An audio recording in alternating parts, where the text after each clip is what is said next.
Avvalambor assalomu alaykum obunachilar va bizni kuzatayotganlar. 2025-yil haj mavsumidan keyin umra ziyorati boshlandi. Iyun va iyul oyidagi umra ziyorati holatlari, sharoitlari haqida mana Ibrohimjon bizga gapirib bermoqchi. Assalomu alaykum Ibrohimjon. Assalomu alaykum. Va alaykum assalom. Xush kelibsiz. Iyul oyidagi bizga sharoitlar va narxlar va reyslar haqida qisqacha ma'lumot bersangiz. Xo'p, inshaalloh Alloh taologa hamd sanolarimiz bo'lsin. Inshaalloh mana hajdan keyingi umra ziyoratini, birinchi umra ziyoratini biz yo'lga qo'ydik aka. Xudo reyslar amalga oshyapti. Bugun 14-iyun sanasi bo'lsa, bugun Toshkentdan birinchi reysimiz uchyapti. Ya'ni Toshkent Madina yo'nalishida reysda qo'yilgan. Undan tashqari vodiylik do'stlarimiz uchun Farg'ona Jidda yo'nalishida ham reyslarimiz qo'yilgan. Xo'p, sharoitlariga keladigan bo'lsak, sharoitlarimiz standart paket va ekonom paket va komfort paketlarimiz bor. Xo'p, ekonom paketimiz gassisasiz masofasi uzoqroq bo'ladi.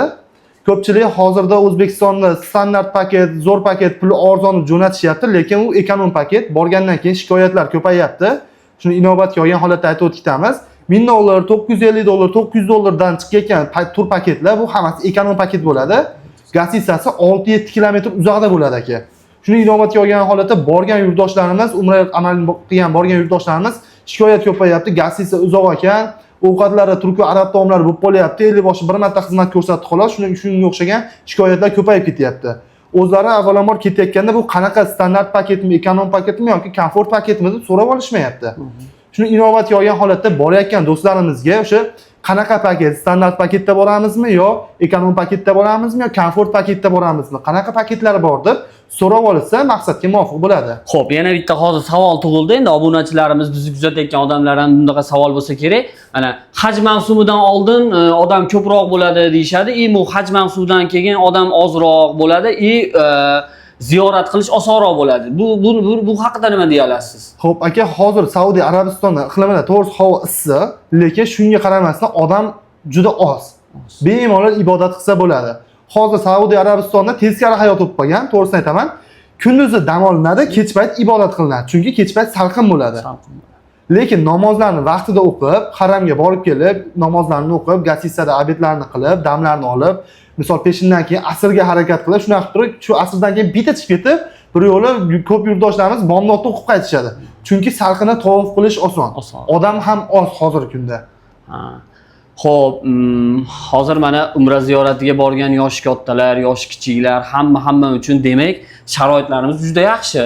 Mehmonxonalar, uzoq yaqinligi. Ya'ni bu odam oz bo'lsa ham mehmonxonalar yaqinligi menimcha yaxshiroq bo'ladi. Shunaqa, hozirda bizdagi 3 xil paketimiz bor. Ekonom paket, standart paket va komfort paket.